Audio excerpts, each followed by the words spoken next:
আসসালামু আলাইকুম। আশা করছি আপনারা সকলে ভালো আছেন। গত ভিডিওতে আমি আপনাদেরকে দেখিয়েছিলাম কিভাবে মোবাইল দিয়ে জিমেইল অ্যাকাউন্ট খুলতে হয়। তো আজকের ভিডিওতে আমি আপনাদেরকে দেখাবো ল্যাপটপ বা পিসিতে আপনারা কিভাবে জিমেইল অ্যাকাউন্ট ডিলিট করবেন। তো প্রসেসটি খুবই সহজ।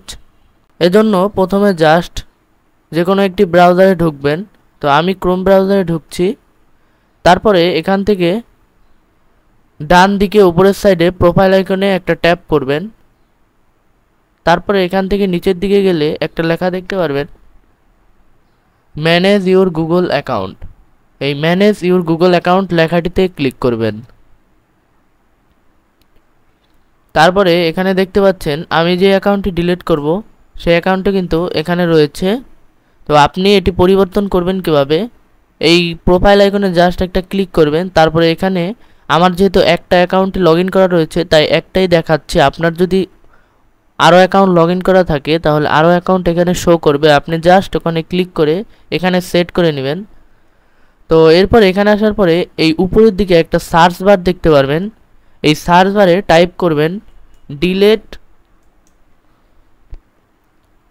সার্চ বারে ডিলেট লেখার পরে এখানে একটা অপশন চলে আসবে ডিলেট ইউর গুগল অ্যাকাউন্ট।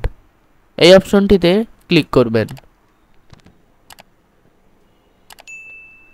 তারপরে এখানে আপনি আপনার জিমেল অ্যাকাউন্টের যে পাসওয়ার্ড দিয়েছিলেন সেই পাসওয়ার্ডটি এখানে দিয়ে দিবেন। পাসওয়ার্ড দেওয়া হয়ে গেলে জাস্ট নেক্সট লেখাটিতে ক্লিক করবেন। তারপরে দেখতে পারবেন আমাদের কিন্তু অ্যাকাউন্ট ডিলিট করার পেজ চলে আসবে। এখানে দেখতে পাচ্ছেন ডিলিট ইউর গুগল অ্যাকাউন্ট। তো এখান থেকে জাস্ট নিচের দিকে চলে যাবেন।